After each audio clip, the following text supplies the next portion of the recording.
Take me to the sea and let me wash your feet. We'll let the salt soak our wounded hearts. Les étudiants n'ont aucun problème d'intégration. Enfin, en tous les cas, on ne s'en rend pas compte. Alors, ils ont évidemment des problèmes comme tout étranger qui arrive dans un pays qu'ils ne connaissent pas.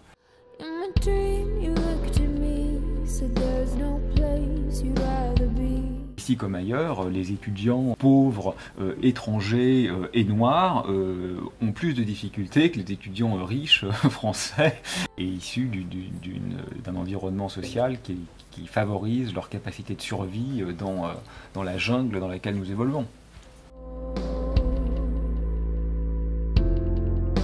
Est-ce que personnellement tu as déjà eu de problèmes avec des gens qui étaient racistes par exemple?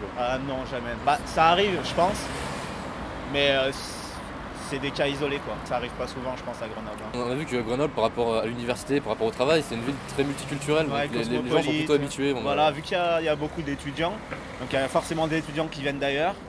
Du coup, on rencontre pas forcément ce genre de problème, mais ça doit arriver comme partout. Le problème des difficultés raciales, c'est qu'elles sont insidieuses. C'est une bonne chose. Et il n'y a pas de racisme constitutionnel en France. Moi, j'ai rarement rencontré des gens qui étaient explicitement racistes. Mais il y a de façon non dite quelque chose qui fait qu'effectivement, si vous venez des États-Unis, la vie est beaucoup plus facile que si vous venez d'Afrique noire. La présence des Roms à Grenoble suscite souvent polémique et débat. Que pensez-vous de ce sujet ? Je pense effectivement qu'il y a un problème. Le problème, c'est pas avec les Roms, le problème, c'est avec la haine des Roms. C'est la discrimination, la colère et les injustices dont ils sont victimes, qui montrent que tout n'est pas encore uniformisé et qu'il y a encore finalement des modes de résistance que je trouve beaucoup plus profonds en réalité que les révolutions. Moi, je pense que les Roms ont un pouvoir de révolution au sens fort. Il y a là quelque chose dont on peut s'inspirer.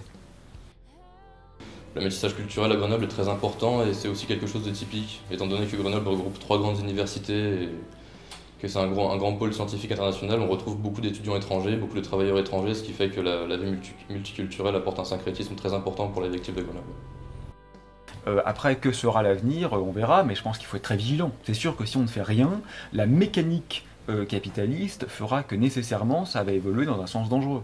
Obligatoirement, c'est-à-dire un sens de ségrégation. Je pense qu'on peut s'adapter à peu près à n'importe quel endroit, il suffit juste d'être suffisamment ouvert, d'avoir envie de s'intégrer.